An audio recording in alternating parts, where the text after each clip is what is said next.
My buffalo's not moved. Oh, yes, it is.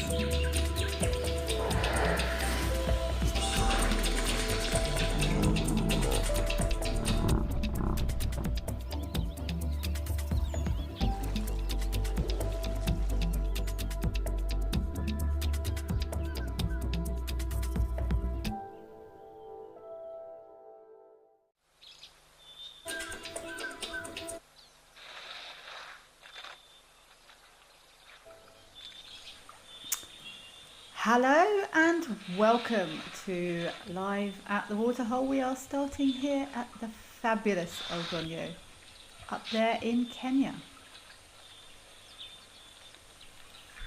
Today is Saturday the 17th of May. It's 12:30 South Africa time. And my name's Kelly and I'm going to be with you for the next couple of hours, seeing what we can see today on all of these fabulous cameras we've got.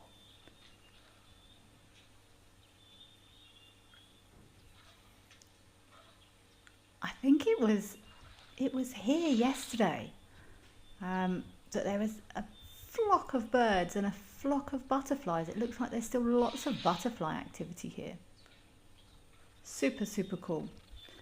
We are live and interactive.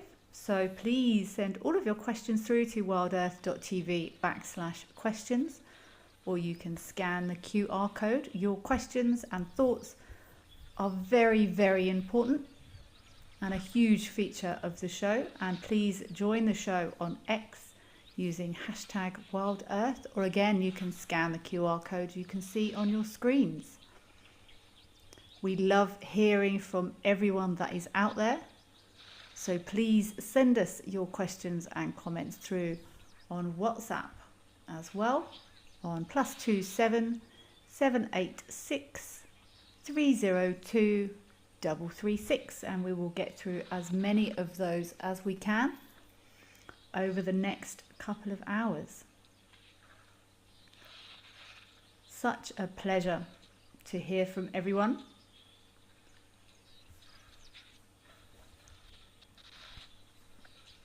Your questions always get my grey matter working. I can assure you that I will not tell any lies. I do lots of roundabout thinking and rationalising. And we can all do it together. Penelope Kenyon, thank you very much for joining us again. You're saying hello to all at Wild Earth. To me, to Nadine, to Zoomies and chatters, and you're looking forward to more great waterhole sites. Thank you for joining us, Penelope Kenyon. Lenny, hello. Thank you very much for joining us here today. Your presence is hugely appreciated. Mr. H UAE 87, happy Saturday to all. And to you, Mr. H UAE 87.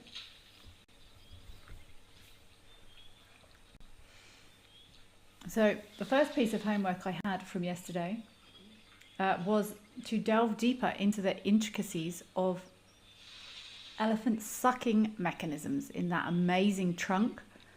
I did find out that it's not actually a valve. I don't think it's not like a valve we would consider like a plumbing valve. It's more sort of mechanisms, like physiology of muscles and fibers and things that assists with that sucking. Amazing strength in these trunks, and a big male elephant, his trunk can weigh up to 150 kilograms, which is absolutely crazy. So the size of the same weight as a really big man. And these trunks are weighty. I've had the fortune of, I was actually close to a sedated elephant briefly once, and I tried to sort of push that trunk and I could barely even roll it, let alone lift it.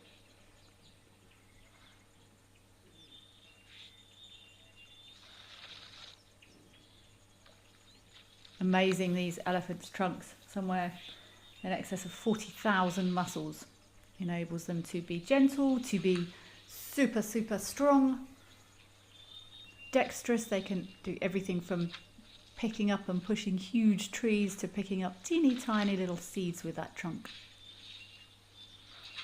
I'm going to be interested to see what this elephant does actually. So he's had a drink. That was an excellent shot. Did you see how he flicked that up behind his ear, landed right on the top of his head?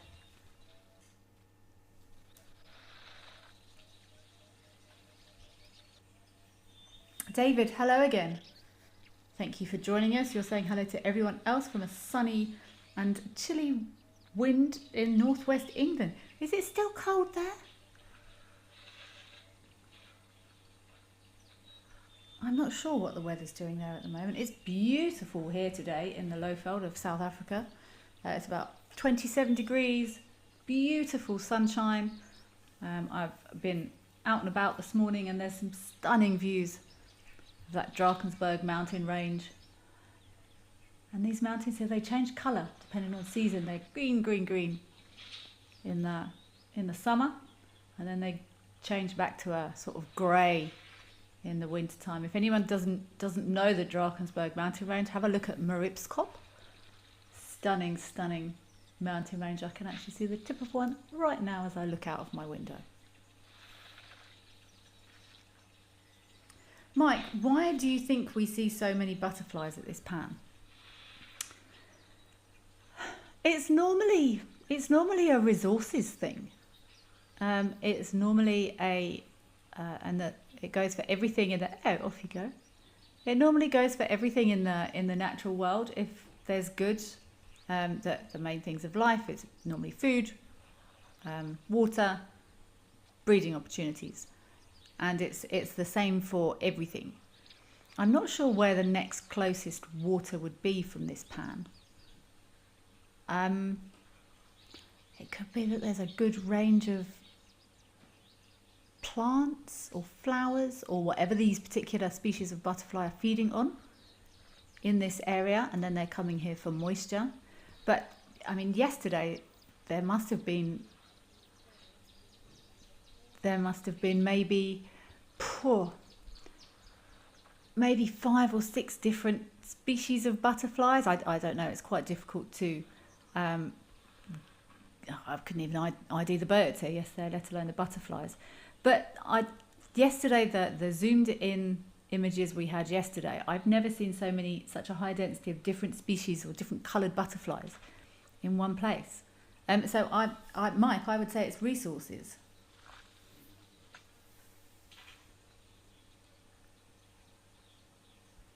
Penelope Kenyon, thank you. I also got an update via my Instagram yesterday, the Aldonia birds yesterday.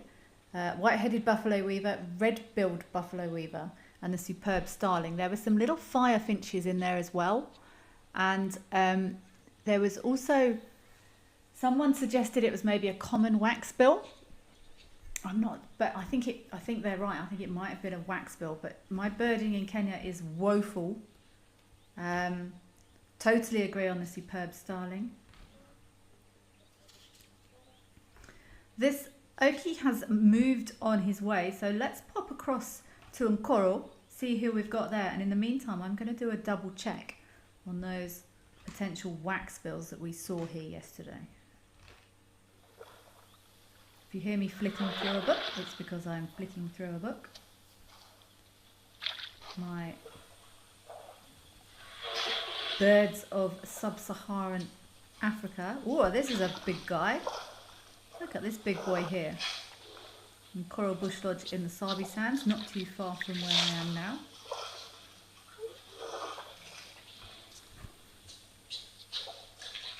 Again, giving a beautiful demonstration of how elephants use those trunks to suck litres and litres, up to 8 litres of water. It's funny watching the little ones, they haven't quite worked out how to use those trunks properly. They'll just shove their mouths in the water. David, 15 degrees there. Oof. I suppose, oh no, it's nearly June, isn't it? England's weather's a nightmare.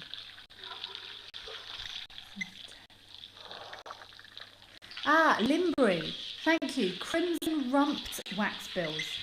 That, I believe I'm going to get some in my book. I was fairly sure they weren't common wax bills because I know common wax bills.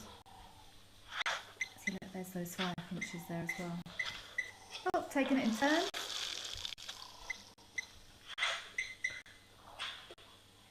Crimson seed cracker. Wow, there's some great names of birds in here. Thank you, Limbri. Yeah, I was struggling yesterday. I did take a picture of my very average computer screen, but I was struggling to get anything back on it.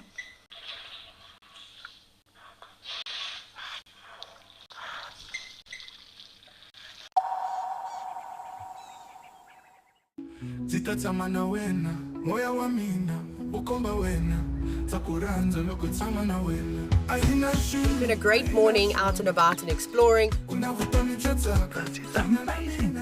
It's very hard to explain what this feels like.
We are here with a male leopard.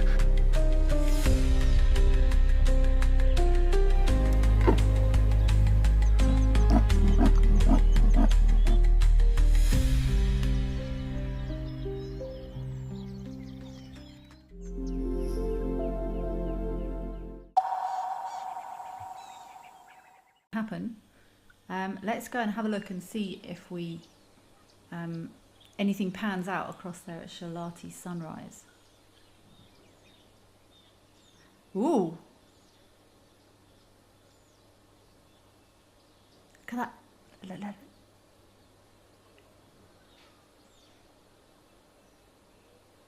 No, that crocodile's saying no. I was actually speaking to someone earlier today and they were trying to get back to an accommodation from a game drive, and there was a massive roadblock because there was a ginormous crocodile in the road that wouldn't move, which is a road. Actually, I've experienced that once. See, this Inyala, he knows there's a crocodile there. I would probably already be relocating and going for a drink probably further across. But this is very interesting behaviour to watch.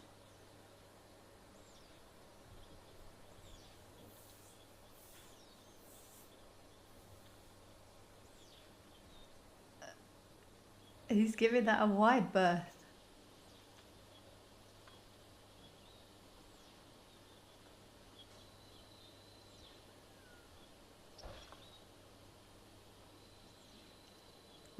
Yeah, that's a better place to have a drink, I think. But he must be. I'd be very nervous if I was this Inyala bull.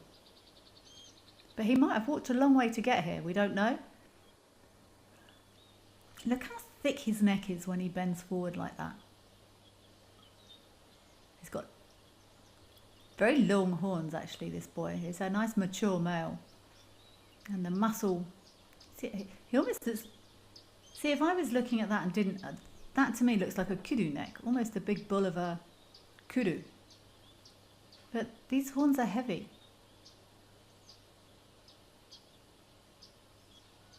I would definitely be drinking with both eyes open in that situation. Interesting that other crocodile chose to move off of the bank though.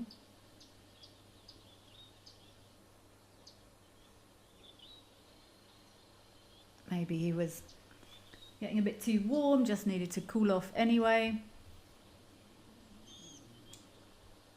Maybe he didn't want to become part of any interaction that might happen.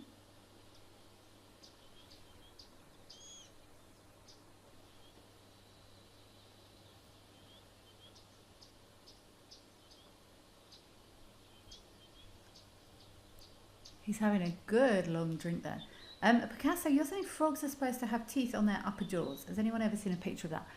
I'm thinking, and my gut reaction says you're correct. I'm not sure what is making me think that. I must have seen a picture of it at some point, but it would make sense. If anyone has seen a recent picture of that, please let me know. That would be amazing. And Karen, you're saying, hi Kelly, good evening from Australia. Hi Karen, thank you for joining us this evening from Australia. Okay, that boy is not happy drinking there. Is he having a feed there? Sharindi, greetings to you back from a very cold Melbourne in Australia. And Derek and Alice from the US, hello, welcome. Thank you very much for joining. We appreciate your presence. Why do we think the Inyala is so close? He probably... And if he had been feeding on that side of the bank, did he know the crocodiles were there before he got there? Probably not. I can confirm that walking through this thick stuff along the sides of riverbanks isn't necessarily a brilliant idea, because lots of predators can hide in these thickets along the edges of rivers, and they often do. And he's probably got there. He might have walked quite a long way to get a drink, and he got there and there was crocodiles there, and he thought, I'm going to take a chance. Would be what I would imagine happened.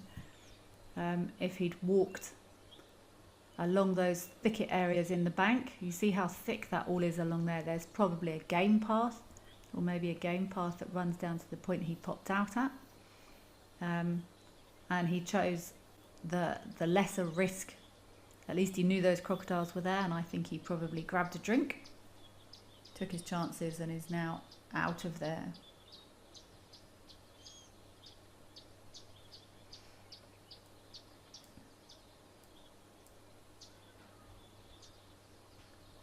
Very cool to see that interaction though, and that is still very thick along that Kruger Shalati Sunrise part of the river there. So Wild Earth have launched a new non-profit called Wild Earth Impact Foundation to showcase conservation and heroes and their work across Africa.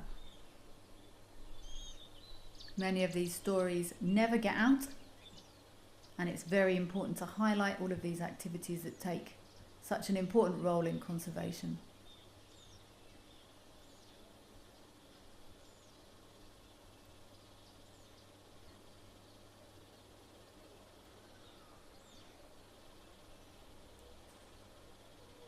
If you did want to make a donation to this non-profit, have a look at wildearth.tv/WEIF for a bit more information. I think because this interaction did not come to anything too dramatic, let's head across to the fabulous Tau Game Lodge up there in Madikwe. Always all sorts of things happening up there.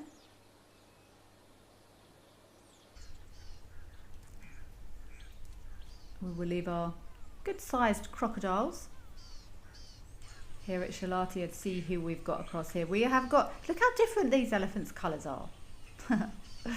That's brilliant. We do often see crocodiles here at Tau as well. But today we've got some multicoloured elephants and a photobomb zebra by the looks of it.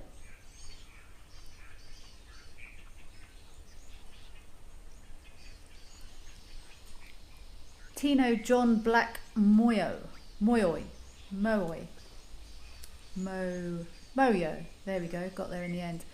Yes, that could have been a very tense, well, it was a very tense moment, certainly for me.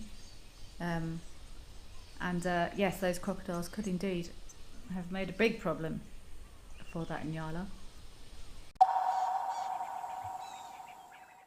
For years, we've shared virtual wildlife. Now, let's experience it for real. I'm Lauren Arthur, and I'd love to show you my amazing home here in the Greater Kruger of South Africa.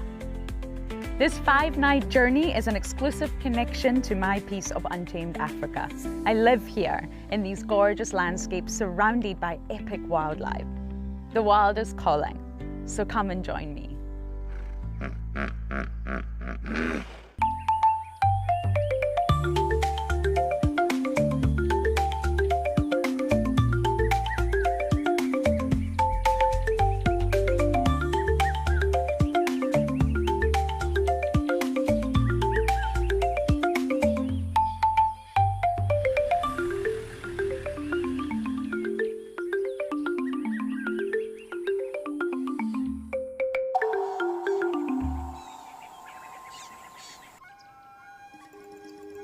Do you want to know why impala are the most common antelope we find here in the Kruger National Park?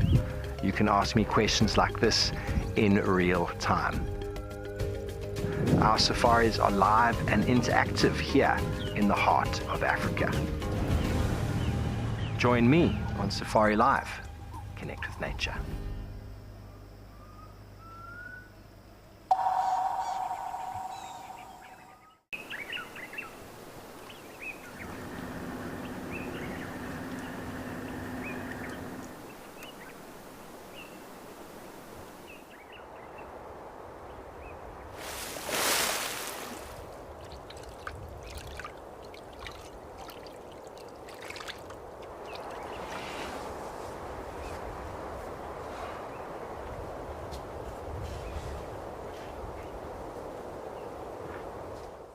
If you love watching Wild Earth, here's a little tip.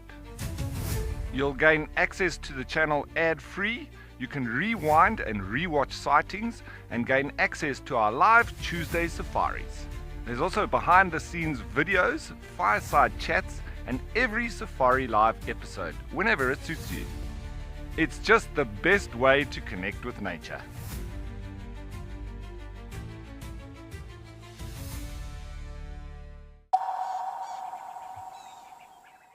Which is why they're such different colours.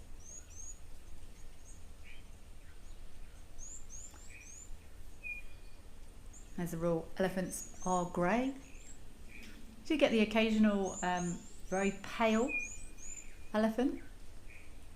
I've seen images of little calves that are almost pink. I've never actually seen a big elephant with that very pale genetics though. Has anyone else ever seen a photo of an adult elephant? I know that sometimes we do see youngsters that are almost pink, but I've never seen an adult. If you have seen an adult, please let us know. Send through to wildearth.tv/questions. I'm just trying to actually find out if there's ever been records of an adult with that very pale coloration.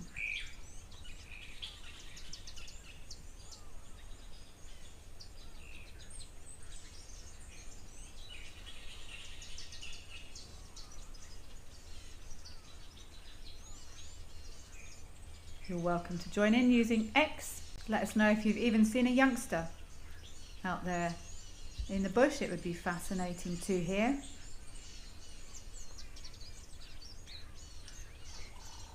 Send your Updates through via WhatsApp on +27 78 630 2336.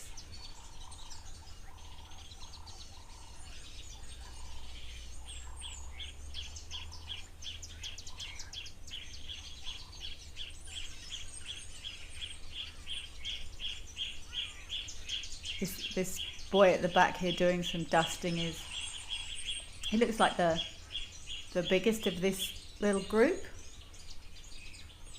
You do often find male elephants after they've left their breeding herd, their maternal herd, it can be anywhere between, again, it depends on resources, it depends on many things, but books say sort of around about 12 years of age, but elephants on their 12th birthday don't go, right, I'll be off then.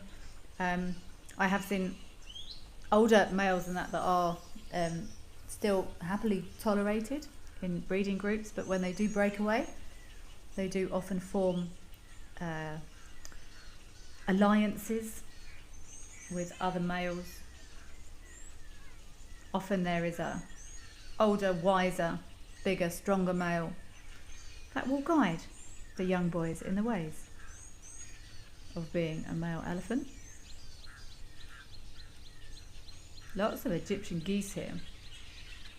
I know there was a clutch here earlier in the year. There was, I think, was there 10?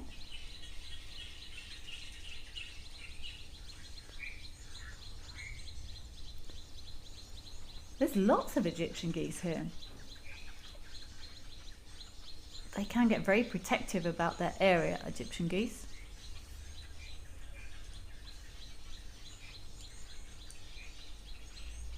So I'm sure this is probably young birds that are still being permitted to loiter in the same area, although not always the case. There is a dam quite close to me, and I was there one evening, and there must have been 50 Egyptian geese.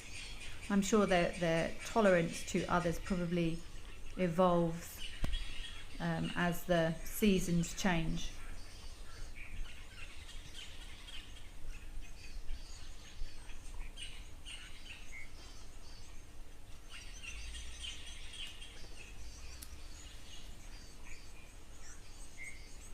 Jive Bunny, you're saying you've had a heat wave down south in the UK. I have heard that. What is that? What's the weather? So let's see what your UK weather's doing today. I've had a shout for 50. Okay, you've got 21 degrees, and you're coming into your summer. I'm up at 27 here, and this is pretty much our winter now.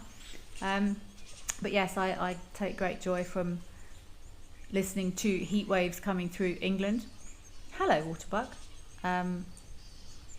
But I will say 100% that 30 degrees in England is hotter than 30 degrees in South Africa, without a doubt. Not just because it's got anything to do with flooring or central heating or carpet or anything else. I have laid in the sun in 30 degrees in England, and I have laid in the sun in 30 degrees in South Africa, and England is hotter. I can confirm that completely. In England, 20 degrees, yes, t-shirt weather. 20 degrees in South Africa, oh, I'm in a coat by then, without a doubt. What are you, a little red-knobbed coot, I think, skulking his way through the reeds? Yes, I do believe that is a red-knobbed coot.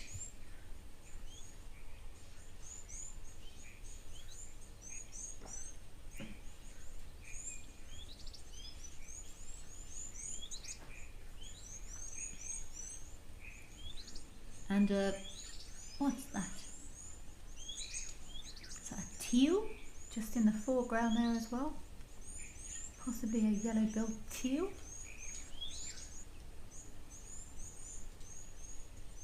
Red-billed teal, not a yellow-billed teal.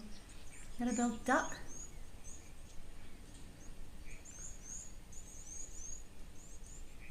I think that's probably a yellow-billed duck there as well. Oh, they're having a chase around there. Jive Bunny, welcome back. Great to be with you too. Thank you so much for joining. Hello to Catherine. Thank you for joining the party. Blackheart, wouldn't it be fantastic if the elephants take a bath? It would, and they often do. But from my experience when I was at Tao, they go into the water more, round to the western side of the lodge, round to the western side of that waterhole, from what I remember.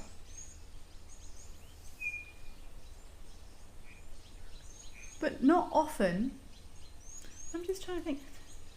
They do often go into the water to eat.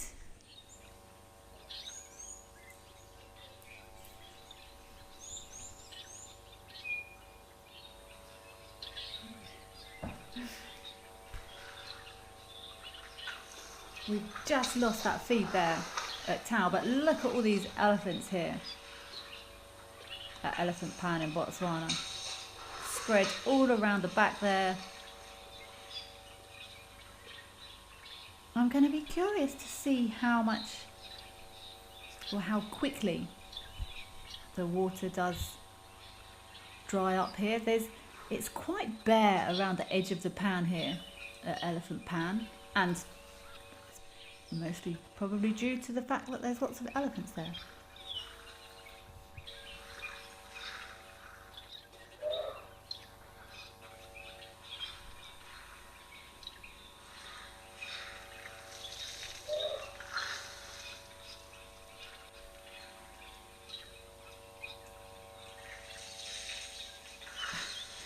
I do often wonder, this elephant is just, I completely, as everyone knows, I completely believe in animal emotion, and I completely believe in play, in animals and all things like that. But it does, let's see if this elephant does it again. He's sucking water and then they don't drink it properly.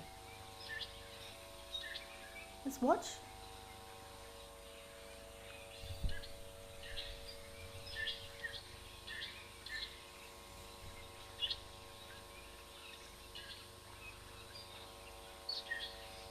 He's not going to do it now.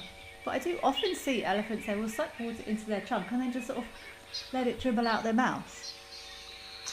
I'm not sure why that would be, but something that thought has just made me consider the fact, my human brain, look, let's play with that. Look, nothing went in there. What was that about? Elephants do have a mechanism, a sort of almost storage mechanism. I think it's called a pharyngeal sac that they can fill with water for later. There have been records of elephants almost sticking their trunk into their mouth and spraying their little ones with water to cool them off. But what I think, my human brain is saying, why is that elephant doing that with water? It's a waste. Why would you use up energy to suck it all up and then just drop it all out again? It's a waste of water and it's a waste of energy. But maybe animals don't think like that.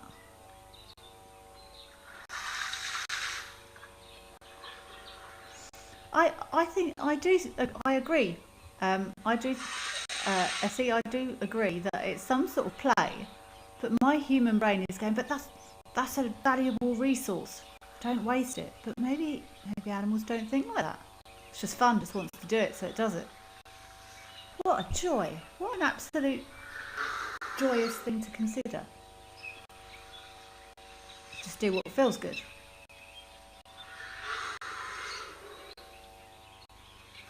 Maybe they just like the feel of that splashing water on their tongue, on their mouth. Maybe it's like wine tasting, where you taste wine and then spit it out again.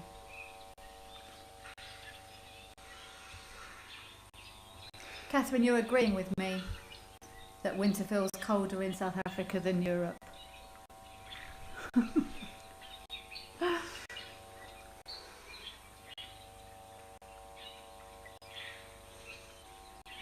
Karen saying maybe the water is yuck. Maybe the water is yuck. Alex, you're saying maybe it's like playing with food. Catherine, maybe flushing the trunk. These could all be factors. But these are the things I enjoy watching and thinking about. And in this situation with these cameras, you know, we've got the time to sit and consider these things.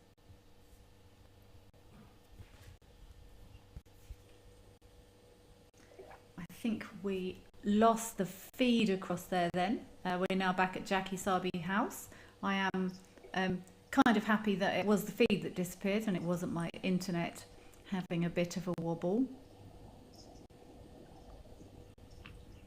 I've also noticed we were here for a while yesterday and I didn't see any hippo. That duck was there yesterday though.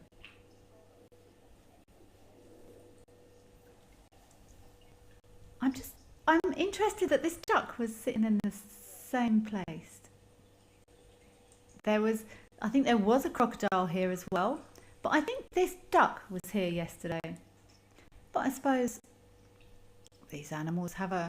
Oh look, there's a heron in there as well. Is that a heron?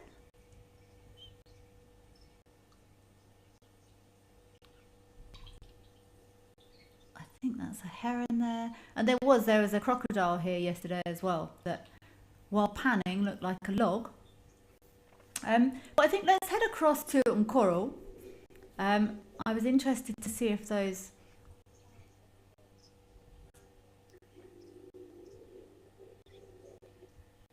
Okay, I have just been reliably informed that the crocodile lives here is called, officially called Julia. I think I was given that information yesterday. Another shout for being called Heebie-Jeebie, but I think the official name is probably Julia, and she is a she. I would love to know who formally sexed that crocodile. I am hopeless at trying to work out if crocodiles are male or female. Sandy Franklin 69, hello, welcome.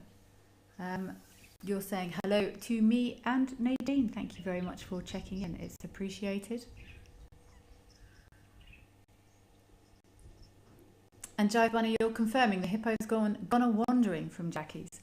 Yeah, I didn't see them here yesterday, but there's so many changes that happen at different times of year, and everyone starts to relocate, trying to find the best place to hunker down for the winter.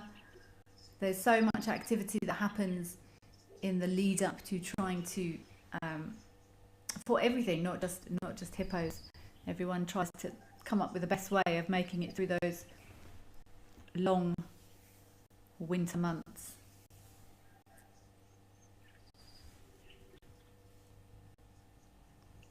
I don't see Julia Heebie-Jeebie.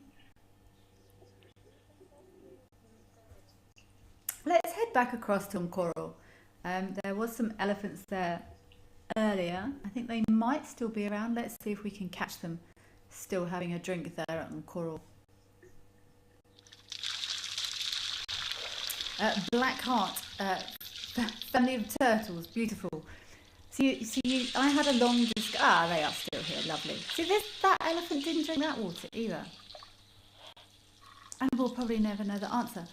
Black Heart, I had a long conversation with, well, myself, actually, the other day, about turtles, terrapins, and tortoises. Their new name is the group of, Tustudines. They used to be Chelonians, but now they're Tustudines. And normally in my industry, we normally correct people and say turtles live in the sea, terrapins live in freshwater, and tortoises are mainly on the ground. But I did some more digging into it, and it's a wording thing. It's a language thing. So while that's what we say, in some countries, terrapins are actually called turtles. So I learned something from that. I've normally said, oh, that's not a turtle, that's a terrapin because it's in fresh water. But it's almost like a difference in language. So I just thought I'd bring that up before anyone says anything about the turtle, terrapin, tortoise differences. But I actually did quite a lot of reading on it recently. So I apologise to anyone in the past who I have said, no, that's not a turtle, that's a terrapin. It's an actual difference in language, which I found really interesting.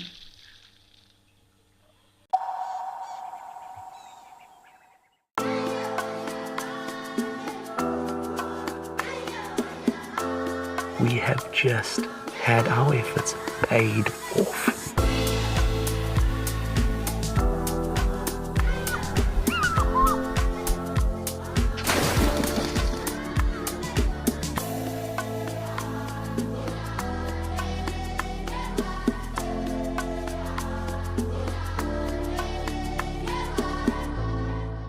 At Wild Earth, we believe every story has the power to create change. That's why we've launched the Wild Earth Impact Foundation, a non-profit dedicated to conservation and social impact. By showcasing conservation stories, we can change lives, protect nature, and empower communities. We have partnered with Empowers Africa to accept tax-deductible donations from US donors. Your donation will help fund critical programs that support our mission. Join us and be part of the change. Would you like to know the difference between a male and female wildebeest? You can ask me questions like this in real time. Our safaris are live and interactive here in the heart of Africa.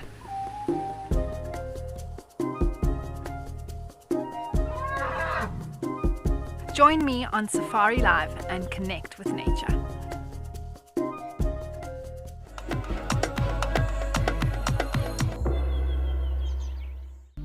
Step into the heart of Africa from the comfort of your home.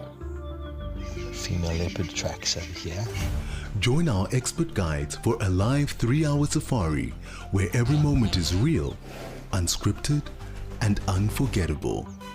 Ask questions, Animals rely on their senses. share your thoughts, and be part of the experience as we explore together. Safari Live.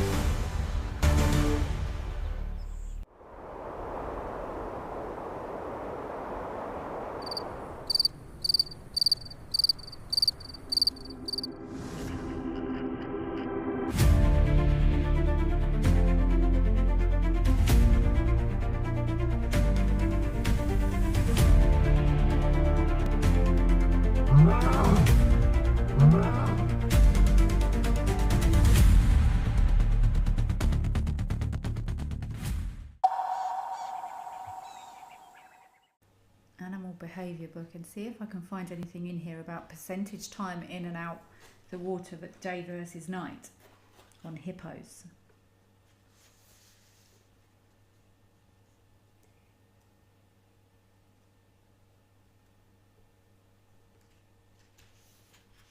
They do have sensitive skin.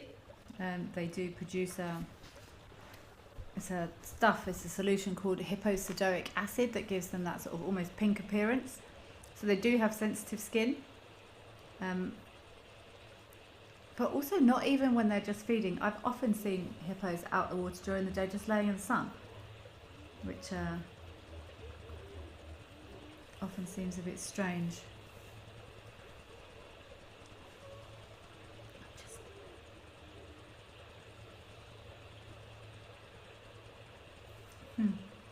So this says that the wording in here, after 5 hours of intensive grazing, hippos return to waterbeds before dawn to spend the day digesting and socialising.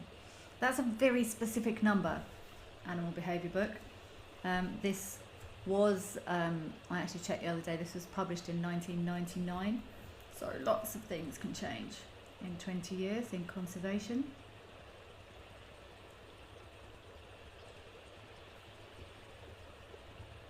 There's behaviour.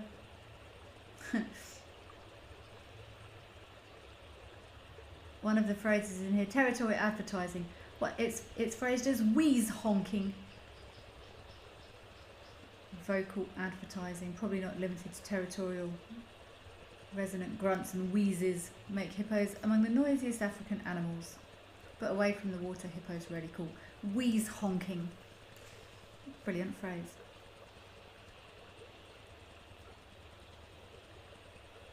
No, there's not really. I mean, that's a very strong shout for after 5 hours of grazing. But that's again going to depend on what grazing, what they are grazing on. Obviously grass, but different types of grass have different nutrition values, have different levels of palatability. Is the hippo big? Is the hippo small? Is the hippo healthy? So yeah, I very rarely say anything one way or the other these days, because there's probably going to be some research somewhere that contradicts it.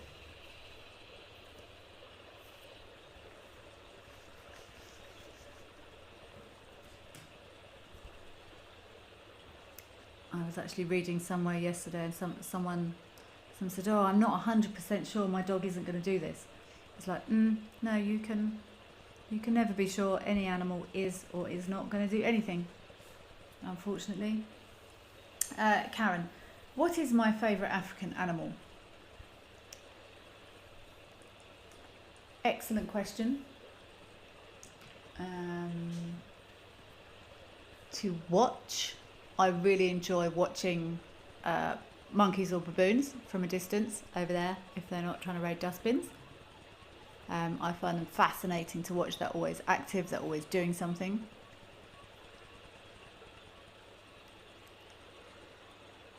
Everyone loves a honey badger because they're just awesome. They've got such attitude and they're so versatile. I'm just trying to think what else. It's probably going to be something random that's not currently in my head. So to watch, I would say either baboons or vervet monkeys. And just for being absolutely awesome, I would probably say honey badger.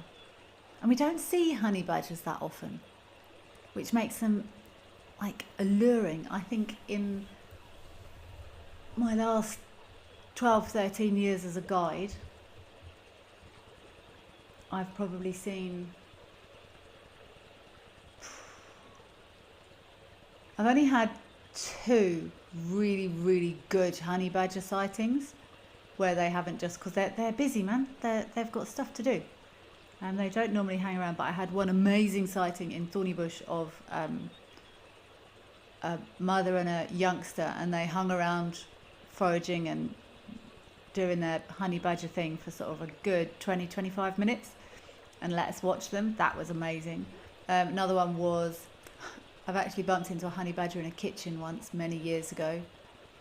It fortunately carried on with its life and didn't interact with me at all, because that would have been quite horrific.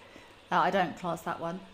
And then another very cool honey badger sighting at one of the camps in Kruger Park, but normally they're just fleeting glimpses.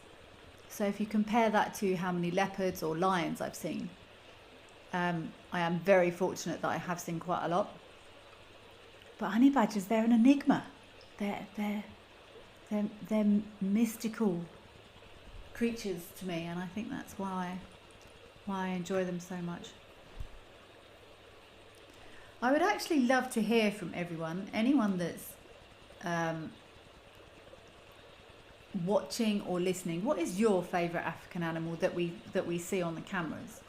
And I'd like to hear why as well. What is it that you enjoy about that animal? Or it could be a bird. If you've got a bird that you prefer, please send in your favourite African animals to questions. Send it through to wildearth.tv/questions. I want to hear what everyone else's favourite is, but why? Because I find it interesting to hear what everyone appreciates about the bush.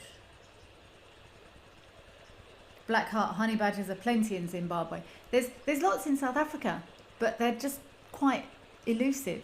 Let us know on X using #WildEarth or scan the QR code. What is your favourite African animal and why? Tell us why as well.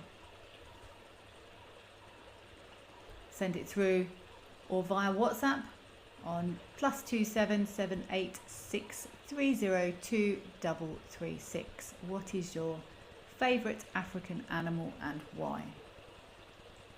Wildlife lover, you're asking me to explain malaria, its importance in taking medicines in certain areas, and whether animals can contract the disease. explain malaria. It's carried by the reason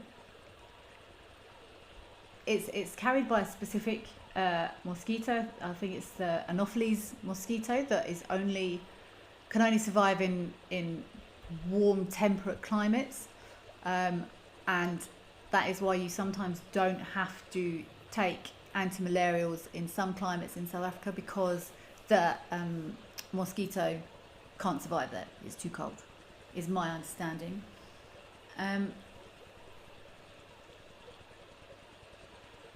So yeah, that is why you need to take anti-malarials in some areas and not others. This is a malarial area that I'm in. If you are travelling to South Africa, listen to your travel doctor, is what I normally tell everyone. Just follow the instructions of your travel doctor. I do not take anti-malarials, but I am careful about, not in this area anyway. I'm careful, I cover up, I use mosquito repellent, and if I travel to even higher malarial areas, of which there are many, I think I took him possibly in Malawi.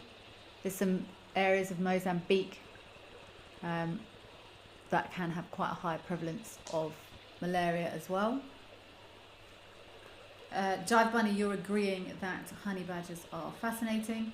Jive Bunny, yes, I am near Oliphants. Not quite on it, but I cross the Oliphants River.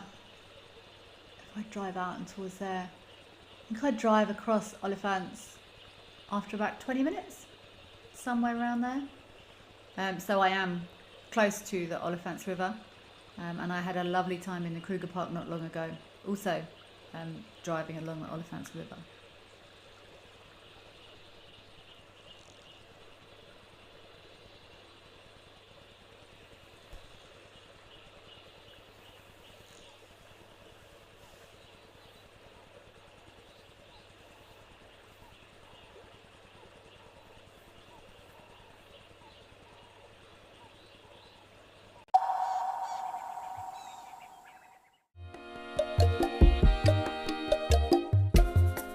My name is Amy, and today we're going to be doing things a little bit differently.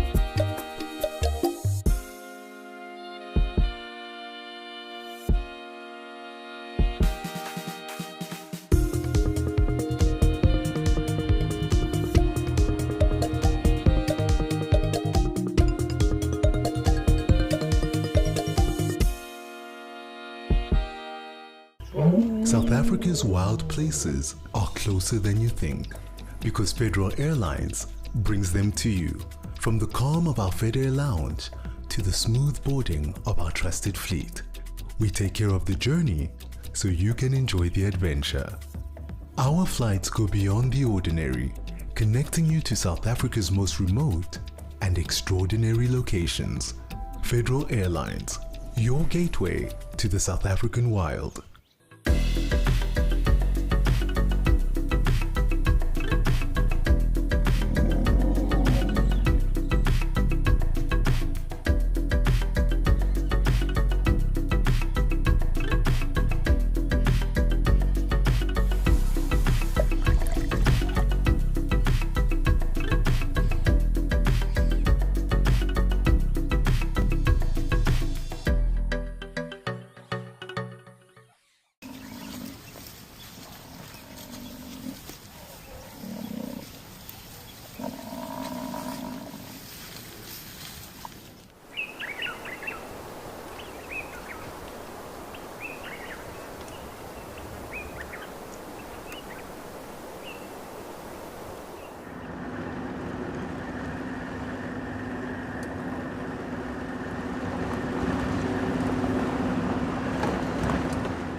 Out here, every moment counts. As a Wild Earth explorer, you won't miss a thing. Watch the Wild Earth channel ad-free 24/7 and rewind if you want to catch something again. Enjoy behind-the-scenes videos, fireside chats, and early access to travel offers. It's the best way to stay connected and be part of the Wild Earth family.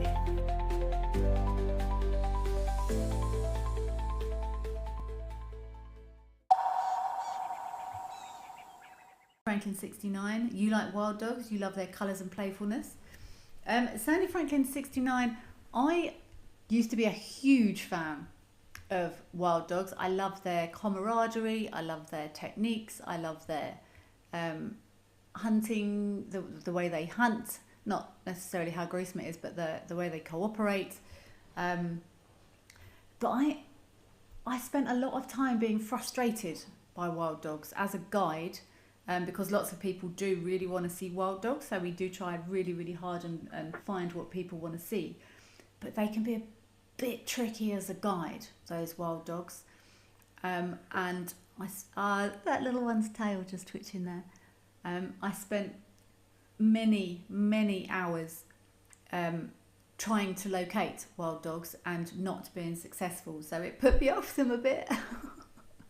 Does that make me a bad person? But I spent a lot of time going, they're just crossing the, oh no, they've gone.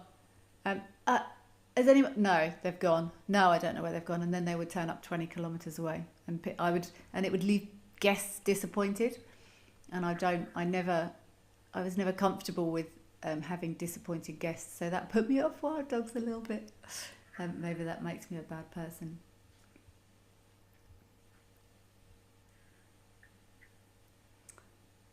So these little cubbies, they're about, I think they're just over 2 weeks now. But they are happy and well. Everyone who said that cheetahs were their favourite, I was only able to show you a posterior and a tail and a couple of little ones. But they are fine and well there. So let's head across. FC, you pick a camera. Well, I'm happy to go wherever you would like to go.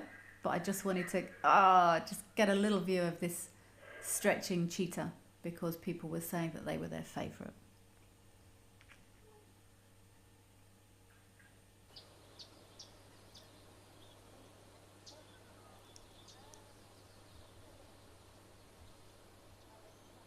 Excellent choice on the crocodile.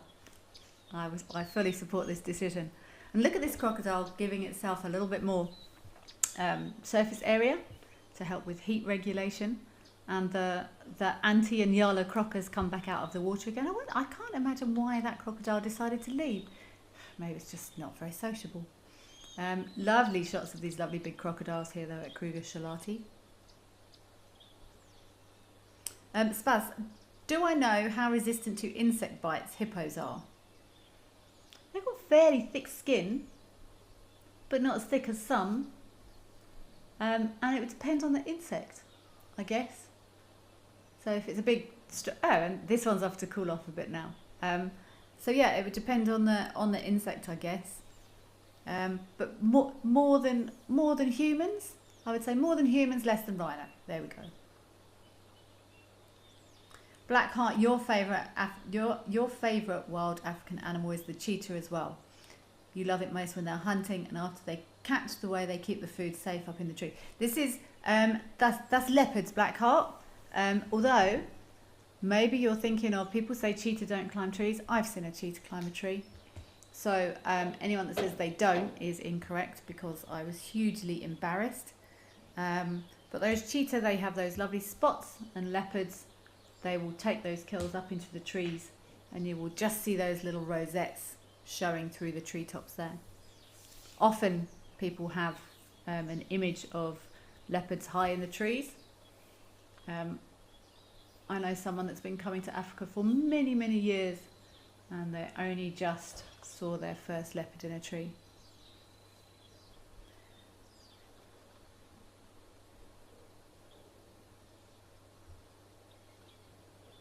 Lady Macbeth, your favourite is also wild dogs. You're also saying you don't bother with malaria meds, good deep-based repellent, and a net. A net as in a mosquito net, as opposed to a friend called a net. You're saying hello all. Dipping in and out, off you go. Thank you very much for joining us briefly, Lady Macbeth, but I normally say to people, follow the advice of your travel doctor. Catherine, brown hyenas. I'd forgotten about brown hyenas. They're funny things. Again, they're quite elusive. They're a bit of an enigma, brown hyenas. I was quite lucky to see quite a lot up in Madikwe. They're actually more common than spotted hyenas up there. Well, they were when I was there. Brown hyenas, pangolins and rhinos are your favourite. Excellent calls.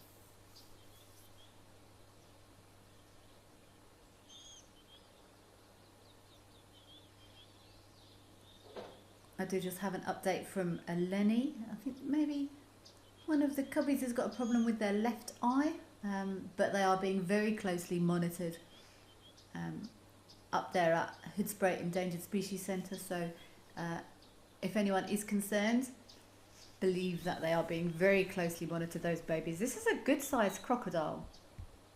But again, I can find it difficult to gauge sizes of things. I'm not sure. But just looking at the bulk, at the tummy there, nice chunky tail.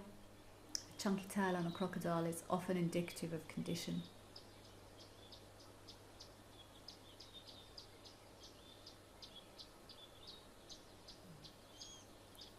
Sebastian, asking that, is it true that crocodiles close their eyelids? How good is their eyesight once underwater?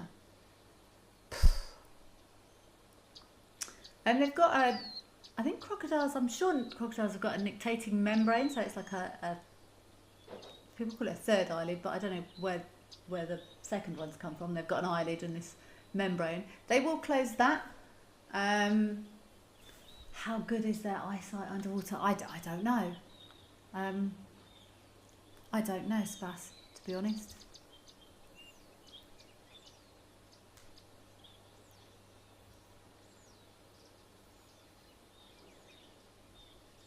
But if you look there, look, they don't have their eyes underwater. I mean, they do sometimes. But maybe if they had their eyes, that nictating membrane closed underwater to look for fish. But in comparison to anything else, that's honestly, I've never, I don't know. I've never thought about it.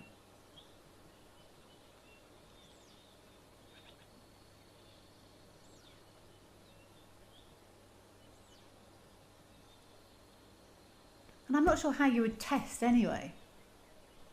How would you give a crocodile an eye test? Underwater. I'm not even sure how you would establish it. I suppose the best way would be to find out how transparent a crocodile's nictating membrane is, maybe? Not sure.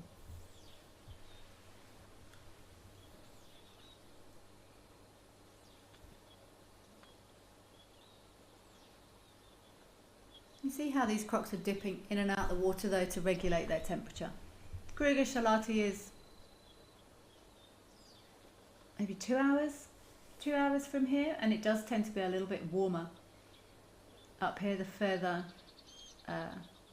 directly north, so the further up into the Kruger Park you go, it does tend to get warmer up towards the northern boundaries of Arampafura. It can get brutally hot in the summer. I know what we'll do, Spas. Let me have a look at my reptile book.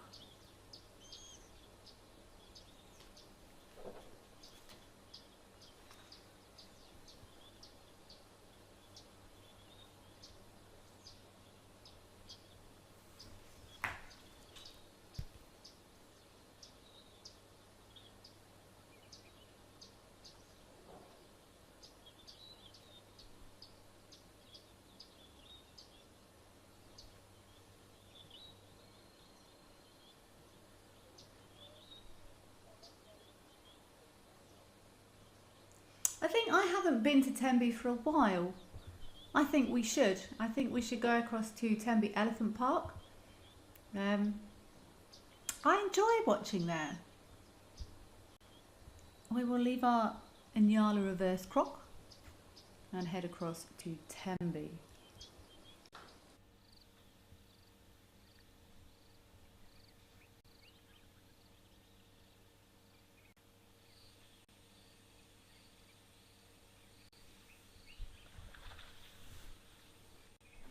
See, what I'm thinking about now is why a nictating membrane on a crocodile is called a third eyelid. Where's the second one?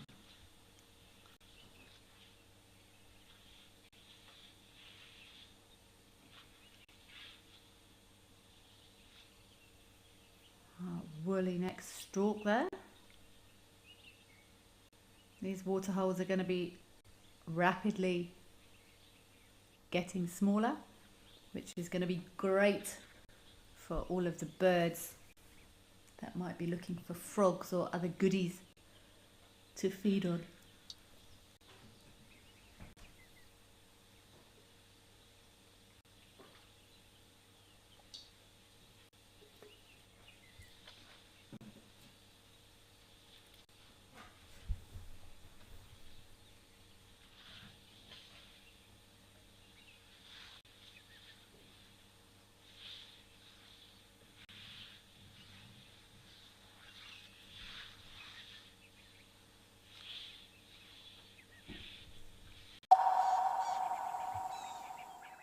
Experience the magic of the wild on an unforgettable 4-night safari at Mabula Nature Reserve, hosted by the one and only Stephen Falconbridge. With Steve as your private guide, you'll gain incredible insights into Africa's wildlife, leaving with knowledge and memories to last a lifetime. Get hands-on with conservation, track elusive cheetahs, and even take to the skies on a hot air balloon ride. Wild Earth Travel, where Africa comes alive. Every guide in Africa has been on an endless quest for the ultimate bush wear. Until now. Rugged Wear has a huge range of amazing bush gear for every wild situation. In the midday heat, those chilly winter mornings, in the storms of summer. Rugged Wear has the bush kit for every wild occasion. Locally made in South Africa, crafted with precision, stitched with quality.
Because I would be devastated to miss that.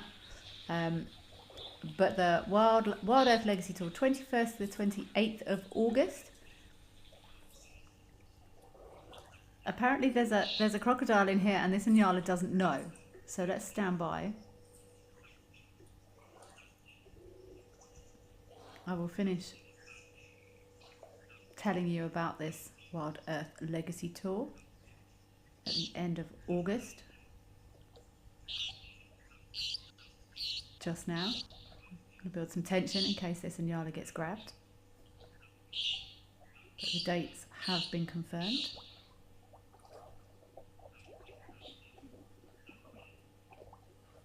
FC, where's the crocodile? How far away is it? I don't know where it is. Are we talking like tense moments or? Oh. Oh, I thought it was like right there. Okay, I won't build too much tension then. But let's watch for a big splash. I thought it was like just under the water about to grab it.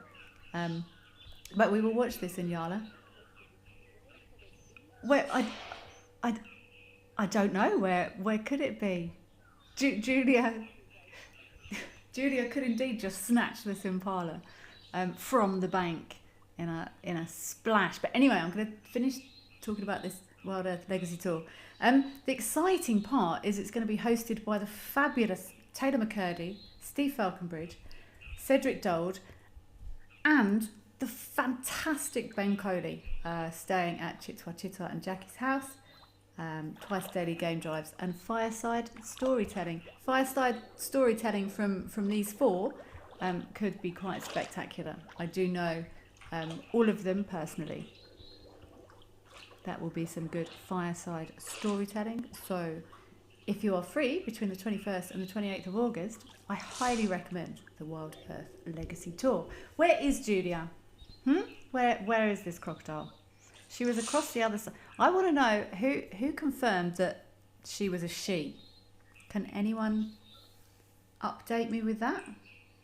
I would love to know. Have we seen her with baby crocodiles?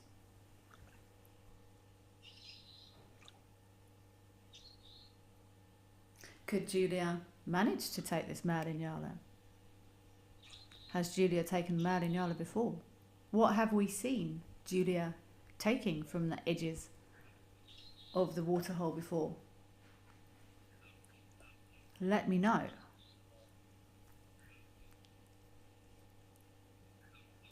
I'm just trying to think. Someone asked the other day, the biggest thing I've seen a crocodile, like in person, it's probably a catfish. I've seen them chomping on things sort of after the event,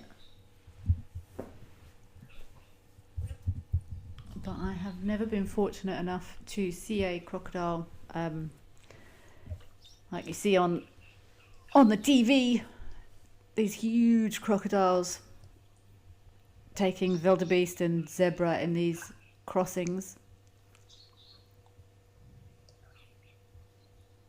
This Malignala is going to be quite substantial.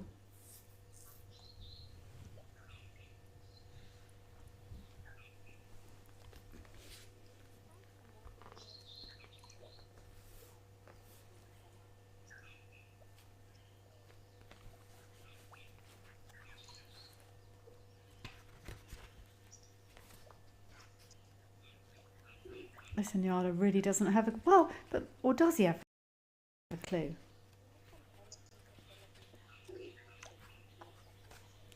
I think we should sit with this Inyala for a little while.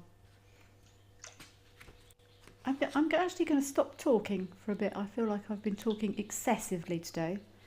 So let's sit quietly for a minute and wait for a splash.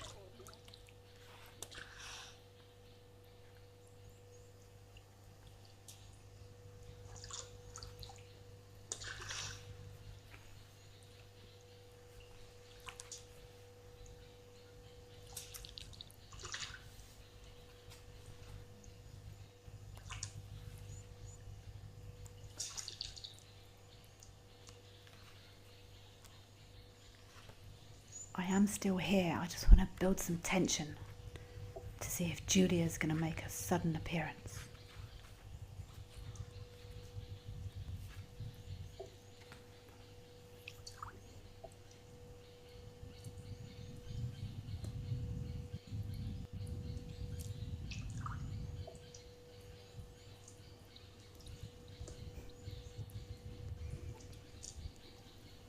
I'm sure if anyone's got some Jaws music to pop over this, it would be appropriate.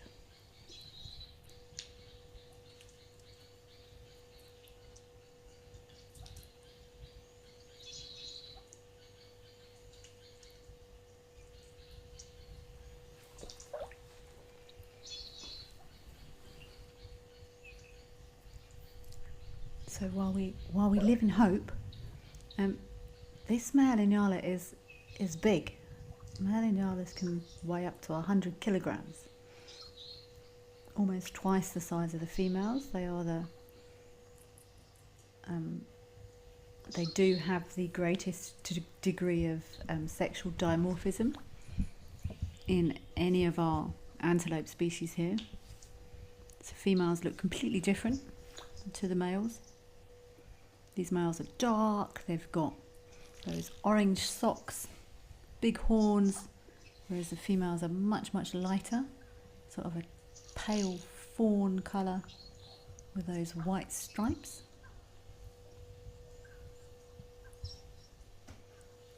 And this is where the antelope species split. So impala males are rams, female impalas are does, and then you get up to the bigger animals, you get bulls and cows. A female inyala. No, I think, yeah, a male inyala is a bull. No, and they're not does. I did this about 6 years ago. Female impalas are not called does at all. And my mind has gone, ewes, there we go. So female inyala are ewes, and the males are bulls because they're so much bigger. The split is based on size.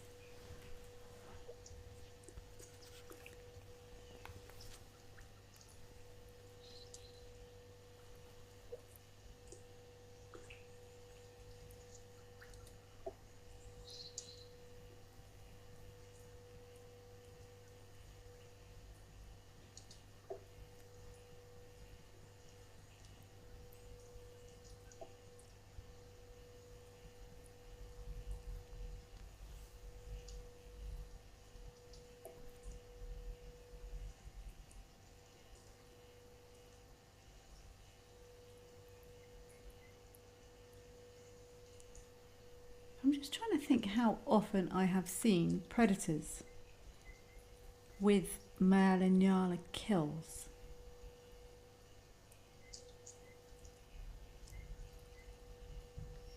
Not very often.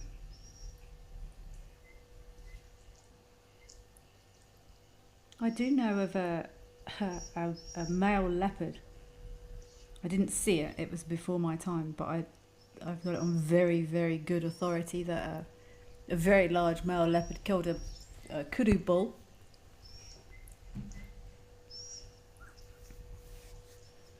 But it's quite unusual, and then lions you normally see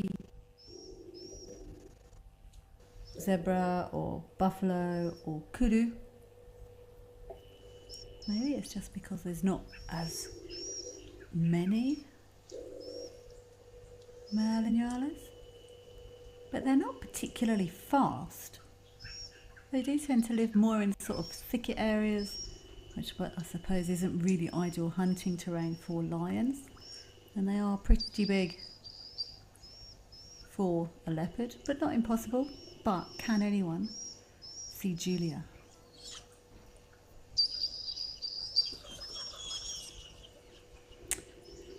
I think there's been no crocodile eyes or any ominous ripples shifting across the water there. So that's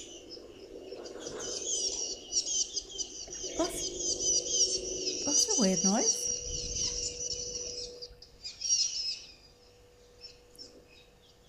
That was a strange bird call.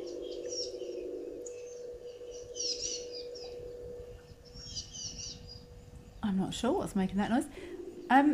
Let's head back across to Tembe. I think we've got some elephants there. There was no sign of any Julia crocodiles that I can see there. It looks flat as a mill pond. Not that that doesn't mean there's a crocodile in it, but let's head back across to Tembe Elephant Park and see if our boys are still happily having a drink across there at Tembe. Mr. Inyala survives another day.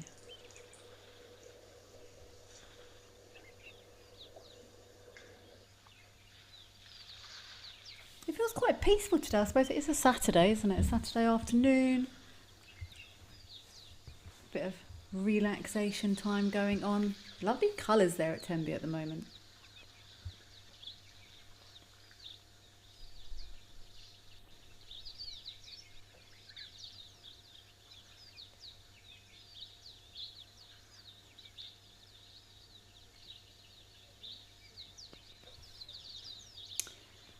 I have been reliably informed that we have something somewhere else that we would like to show you. So let's go and see who has fairly recently showed up at Founders.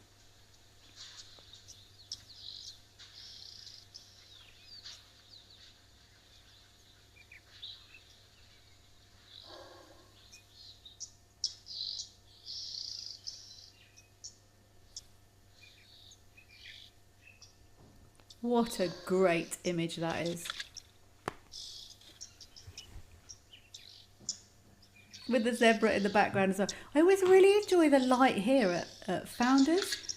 It's always a very soft, all the time it almost feels like it's a soft, that golden hour light here. But all the time, I don't know if it's an amazing camera or a different camera that's there, but I always really enjoy the light here. Look at these two rhinos.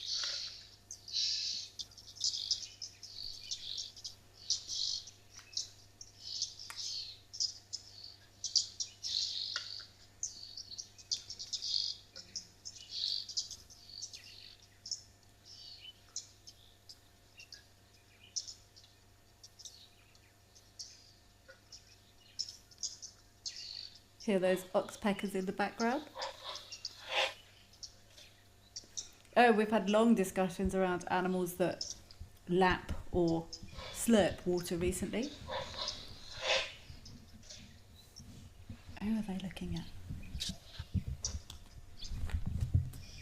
Is someone else coming for a drink? Oh, look at the springbok. Is springbok?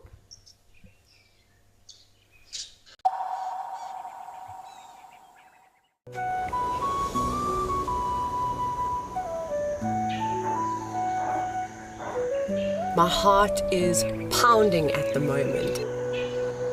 We are here in one of the best places in the world to see tigers.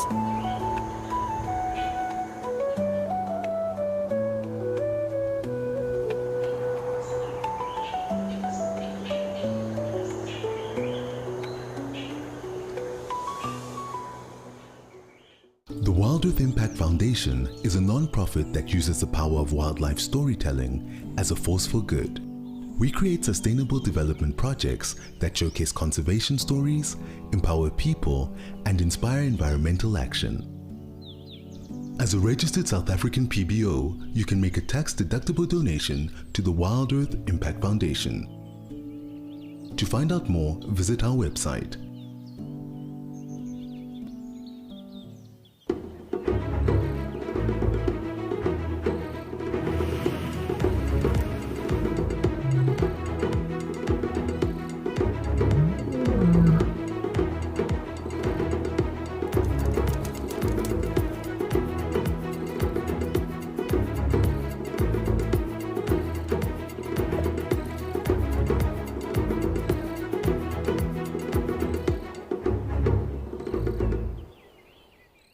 Welcome to Safari Spotlight.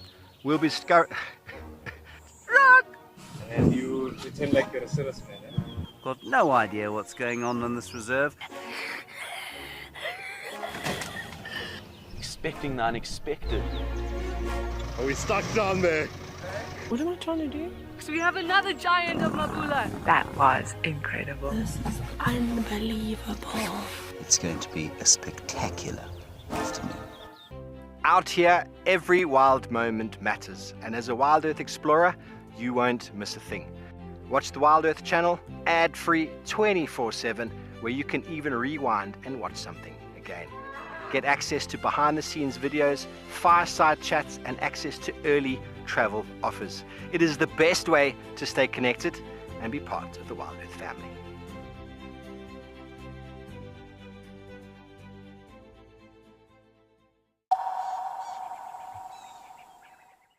Camera angle actually, and we see lots of activity here as well.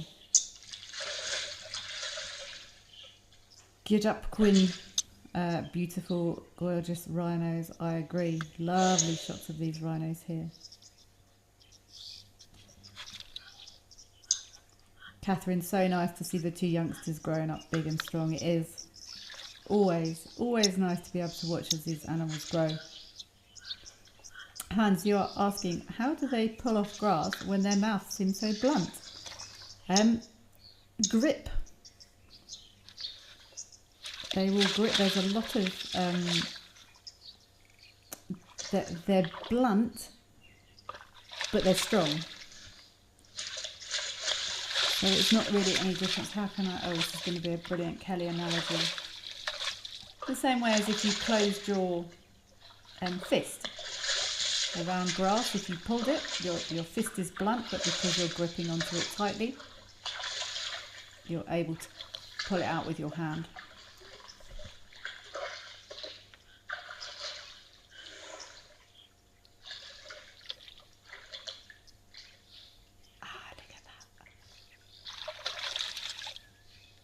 Does your mum let you in there?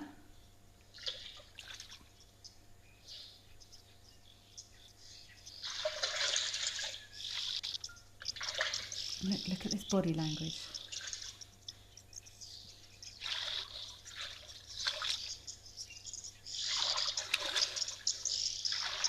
These animals will know each other. They frequent the same waterholes. See how that little one's tail just keeps up then?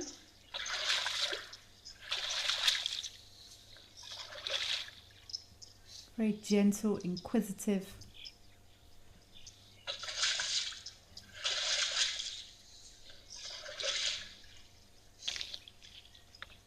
I want to see if this young one also has a good wallow in here.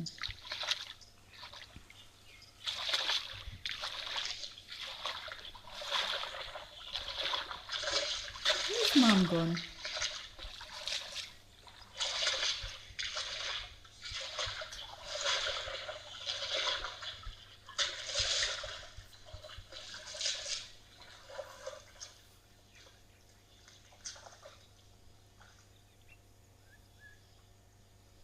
Like he's got little dark socks on. Oops.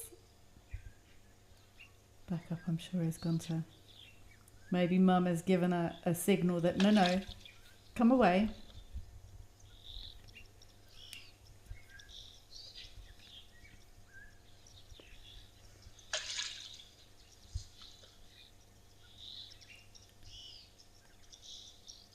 Good up, Quinn. I hope I'm saying that right. African rhino is your favourite. They are amazing animals. And there are also different species of rhinos. I actually went to a very interesting talk on different species of, or subspecies or varieties of black rhino. And it gets very confusing in taxonomy these days because science is discovering more and more genetic differences and similarities quicker than we can write books. Are the two main African rhinos, the black rhino and the white rhino. And these are white rhino.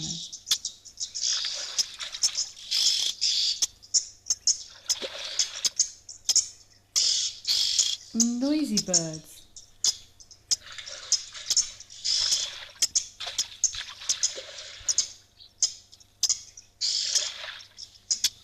Ah, look at that.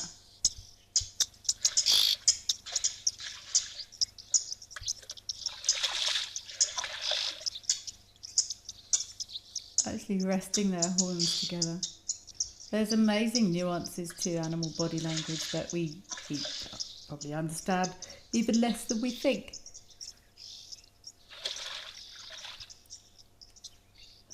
But animals rarely communicate using, I mean sometimes it gets to that point, especially if it comes to breeding, but really communicate with violence.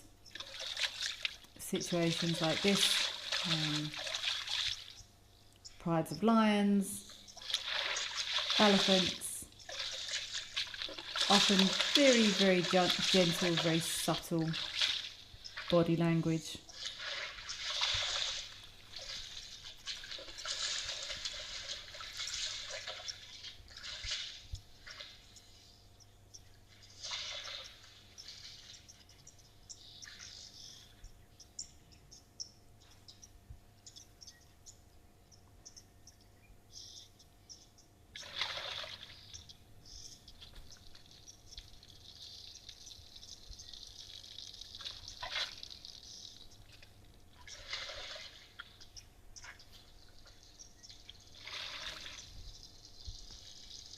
I thought they were both going to go right in then, but they're obviously not down for wallowing at the moment.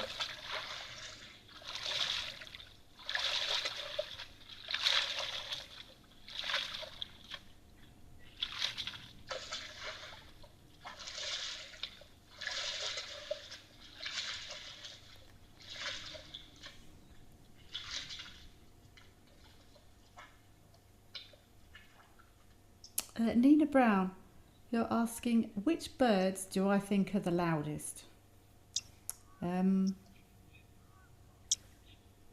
Ask people in Johannesburg and they will say Hadida ibis.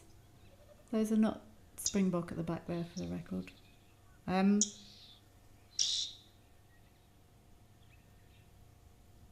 Southern ground hornbills, their calls travel a very, very long way. They're very deep.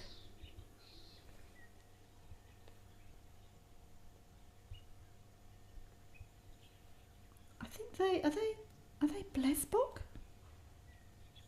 I think they're blesbok.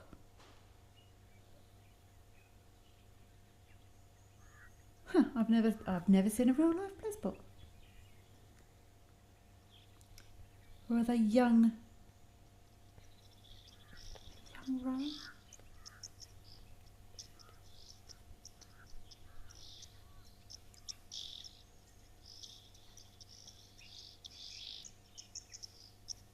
I think they're blesbok. Loud birds. What other loud birds are there? Trumpeter hornbills. They're quite loud. They sound like a crying baby. I will actually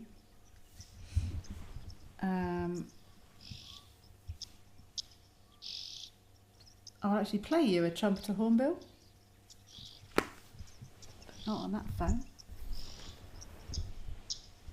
Oh no, I can't. I'm plugged into everything. They said trumpeter hornbills sound like crying babies. What other loud birds are they?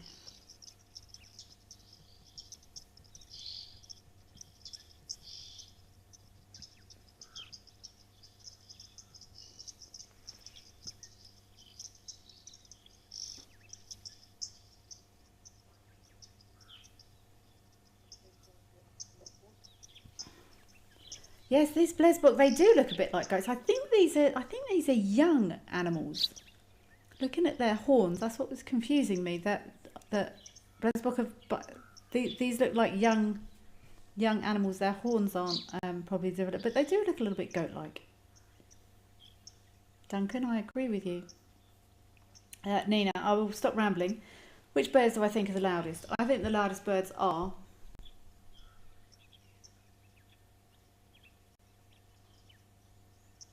I'm probably going to have to say ground hornbills because you can hear them from the furthest away. I think. Very deep, boop, boop, boop sort of sound. But if you ask anyone in Johannesburg, they're going to say Hadida ibis, also quite shouty. They're known for shouting quite loudly in the mornings.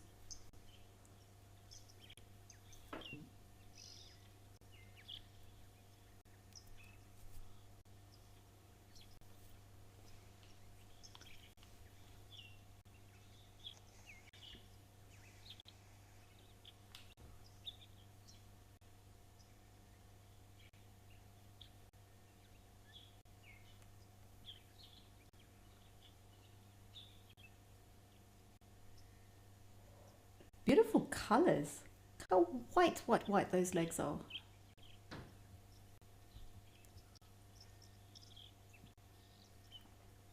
Almost looks like he's got a mask on. And beautiful black inside those ears, white around the outside, and then sort of those black markings inside.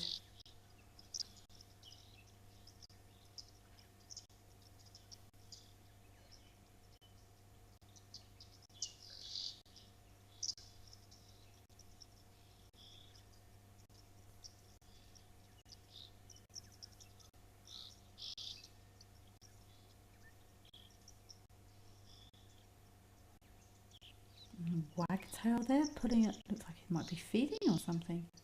Oh, and a warthog, hi! You often see these warthog here as well. I've been listening to, I mentioned the other day, I think it was yesterday, in my area there's male warthogs courting female warthogs at the moment, and they make an amazing sort of tick, tick, tick, tick, tick, tick, tick, tick, tick, tick, tick. It sounds like a generator or something as they chase those lady warthogs around.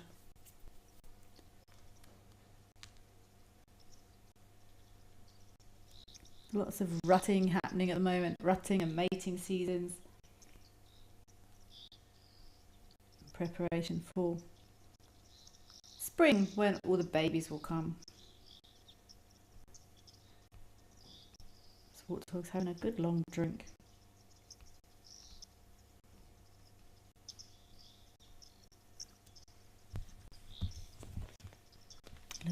A little pair of wagtails here.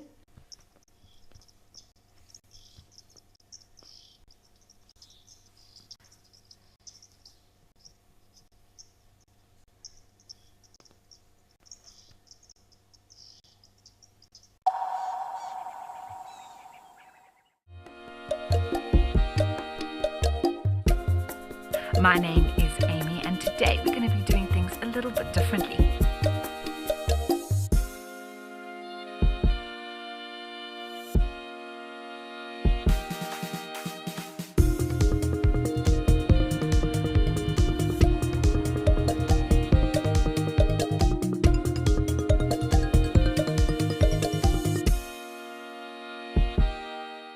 Wild Earth has launched a special fundraising drive for our non-profit, the Wild Earth Impact Foundation.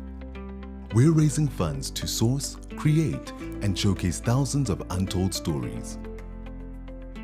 Stories that spark real action in conservation and social impact.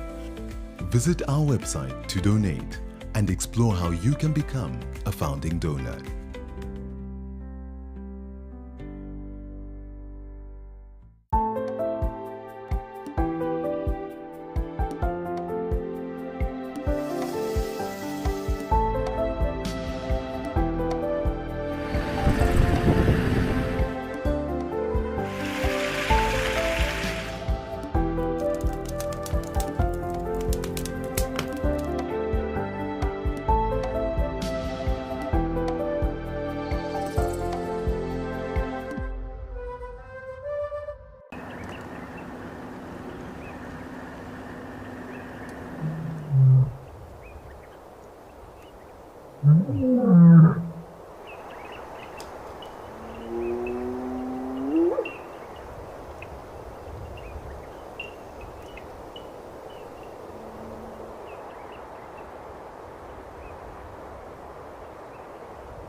Safari, wine, and waterfalls.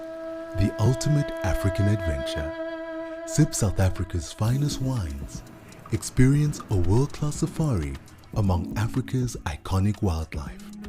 And stand in front of Victoria Falls, one of the natural wonders of the world. All this can be yours with Wild Earth Travel, where Africa comes alive.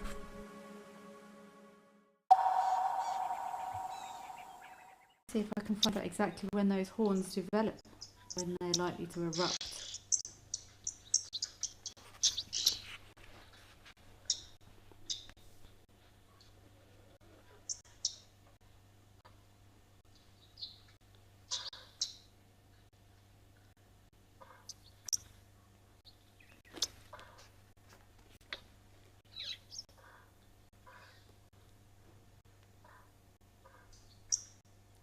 Yeah, these both look like young animals to me, so I'm just trying to work out what their social dynamic is.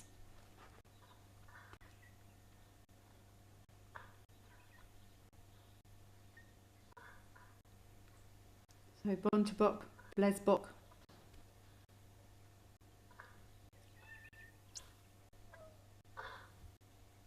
Demoliscus dorcas is the scientific name of these, which is often a safer way of identifying animals, because Blesbok, Bontebok, there can sometimes be some confusion.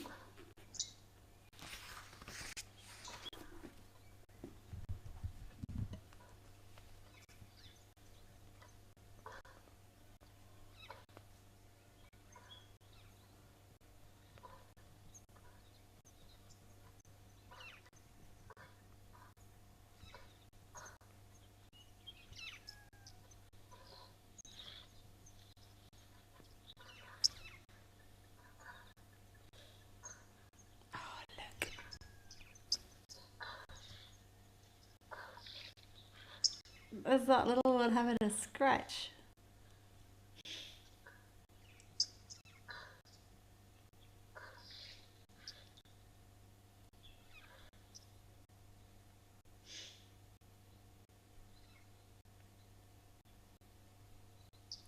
There we've got a zebra in the background as well.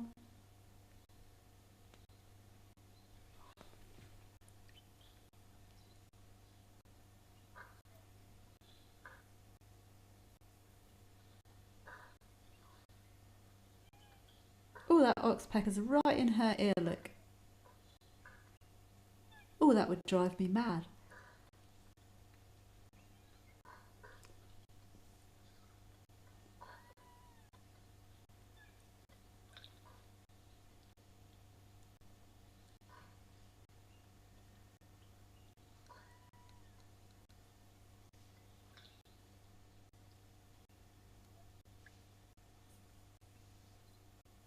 That oxpecker getting right into those folds of skin there. So oxpeckers do very important work with parasite removal.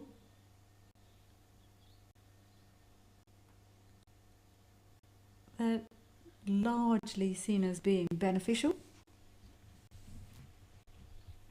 but they can also, if there's a wound, they're actually feeding on the ticks that are engorged with blood. And if animals do have wounds or injuries, oxpeckers are known to pick at those wounds, sometimes keeping them open longer than they need to be, but also keeping them clean from necrotic stuff.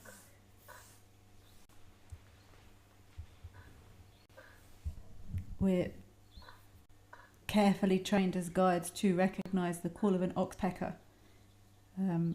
quickly, because the sound of oxpeckers often indicates the presence of a mammal, either an impala or bigger.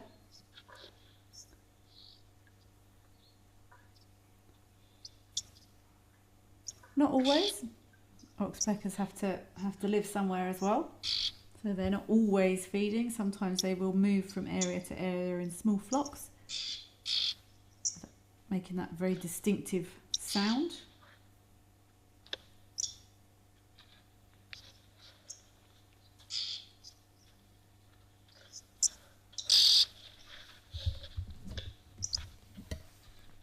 There are two types of oxpecker we see in South Africa, the yellow-billed and red-billed. I'm just little one wasn't scratching, he was having a little lie down.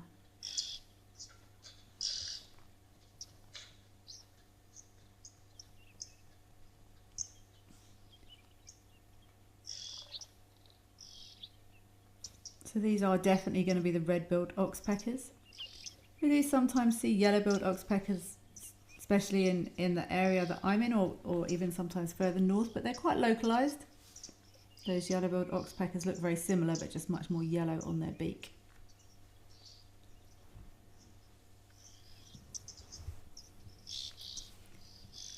That looks like everyone might be finished here. So often some lovely activity here at Founders Lodge.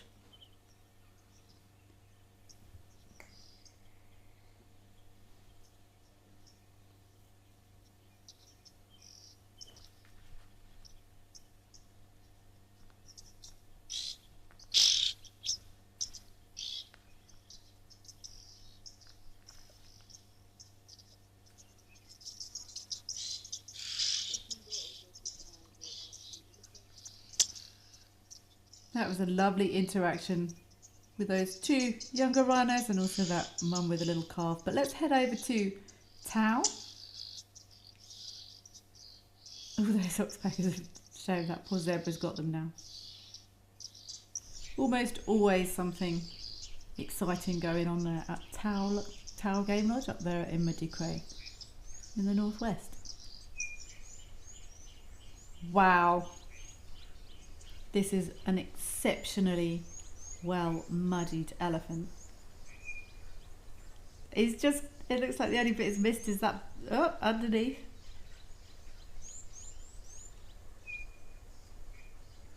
How's he going to get his forage? That is a That's excellent work on the full coverage, including boy bits by the looks of it. He felt that needed doing, and it has most definitely been done.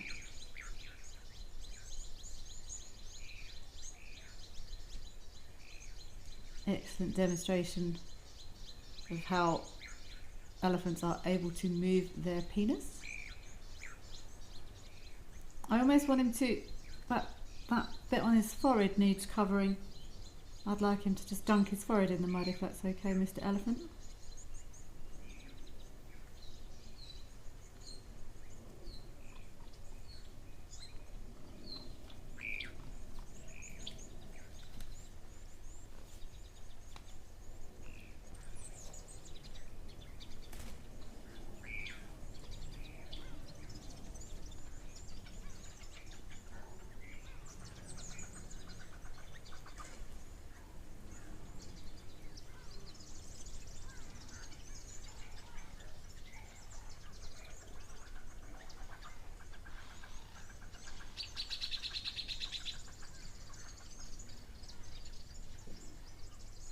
Excellent coverage behind those ears there, sir.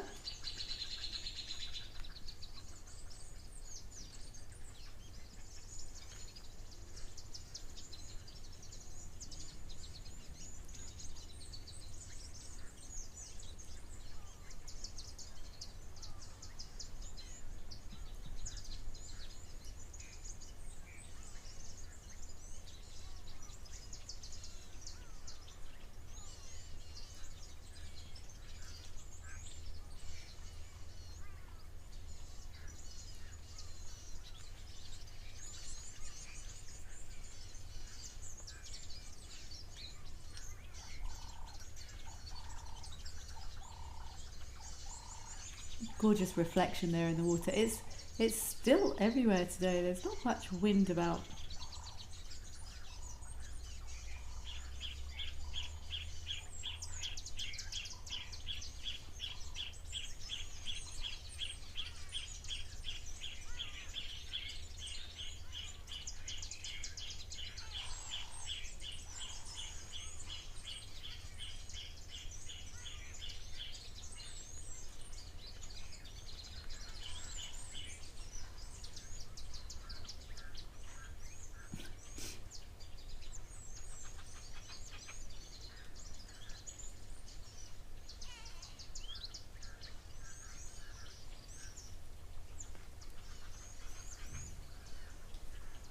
That other elephant raced into shot there and just stopped. That to me looked like he'd been given a nudge by another elephant off screen. He'd been asked to depart from wherever he was, unless he's found something exceptionally interesting to sniff on the floor.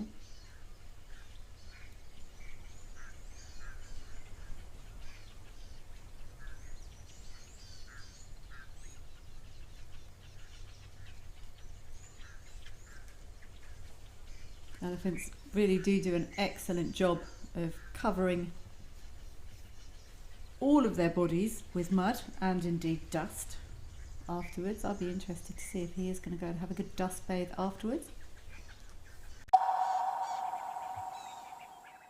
Join me, Andrew Wistenholm, for an indescribable 6-night stay in the beautiful Albany of the Eastern Cape at Amakhala Game Reserve. Now, this trip is going to be action-packed with a lot of storytelling, adventure, as well as the opportunity to make everlasting memories. We'll be exploring the best of Amakhala by staying at 2 luxury lodges, which will be the perfect blend of comfort as well as wilderness. Book your spot today and let's get ready to explore the wild beauty of Amakhala.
This is what they call a shambe, a family, a whole herd of elephants. But nature is beyond amazing. Nature is just everything. We'd love to hear from you. Questions, comments about biology, Africa, safari. She's using her tail like a monkey.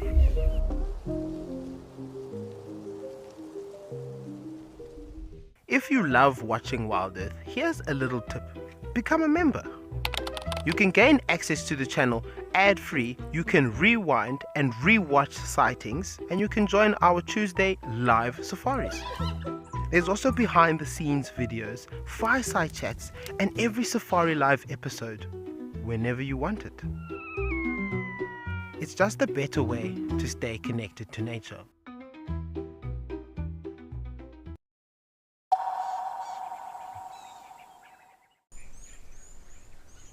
I was wrong. This is the one that was closer to us. Approaching the newcomer. But the newcomer hasn't left. Look, he's stopped. Everyone is quite still, just assessing the situation.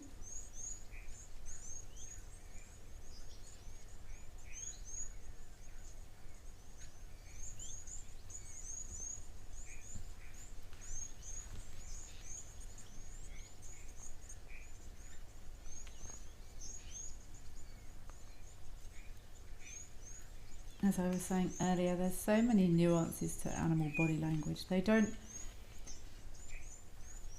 want to fight. They don't want to push and shove, and no one wants to get hurt. No one particularly wants to hurt anyone else. These two, I'm sure, are assessing each other. They look fairly similar in size.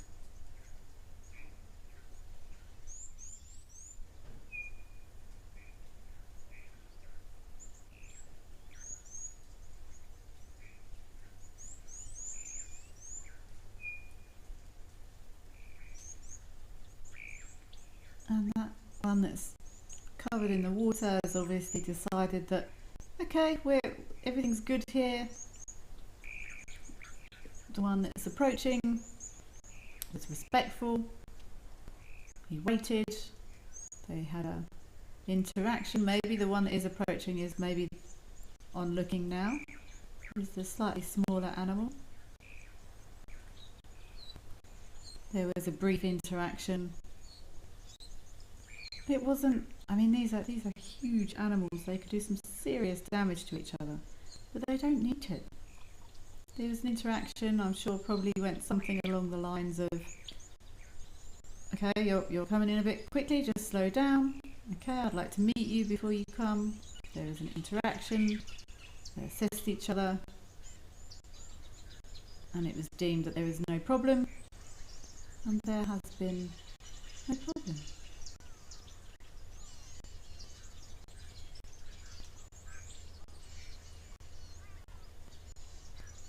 No aggressive behaviour, no pushing or shoving, no violence, just a very respectful interaction.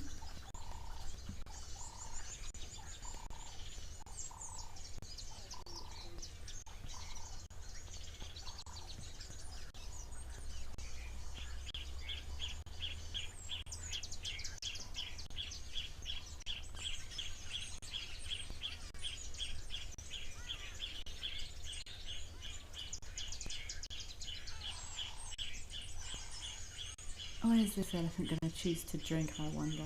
Elephants do prefer clean fresh water, and why wouldn't they?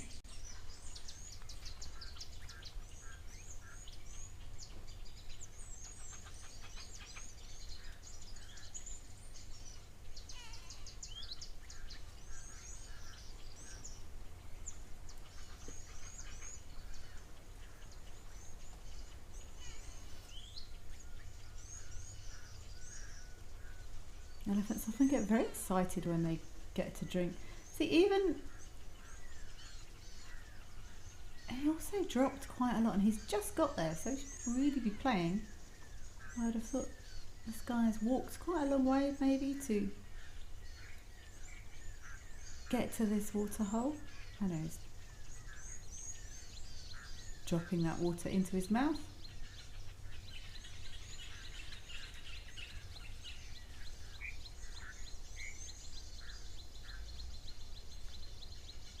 Quite uneven tusks, this elephant here, I noticed. The one on our right is quite a bit shorter than the one on our left. Sometimes it is just how they grow, but often it's how the tusks are used. Elephants will often have a preference for using one or the other. Some use both, and most elephants can use both. So sometimes they're worn down if they prefer the one on one side. That tusk will get worn down more quickly than the tusk on the other side. Glenda, you're glad to be spending the last few minutes with some Ellies. You and me both.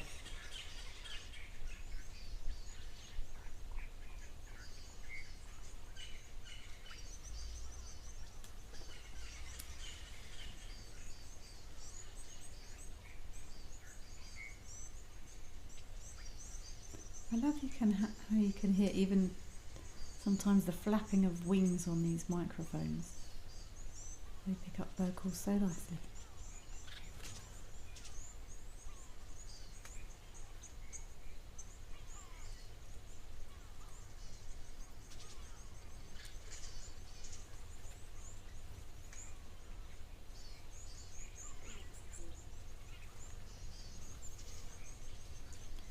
Another interaction coming up.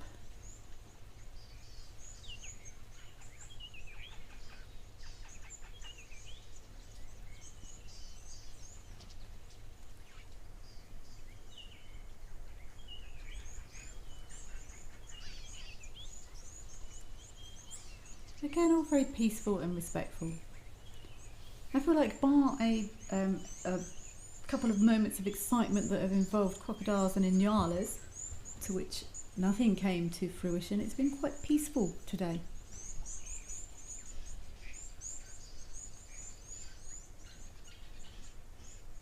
There's some great questions from everyone, and I've really enjoyed listening to everyone's favourite animals.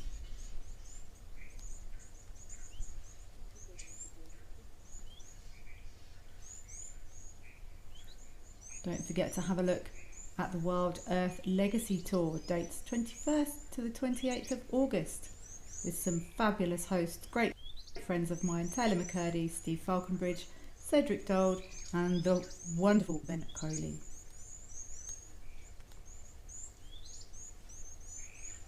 Thank you all so much for joining us this afternoon. Your presence and participation have been hugely appreciated as always.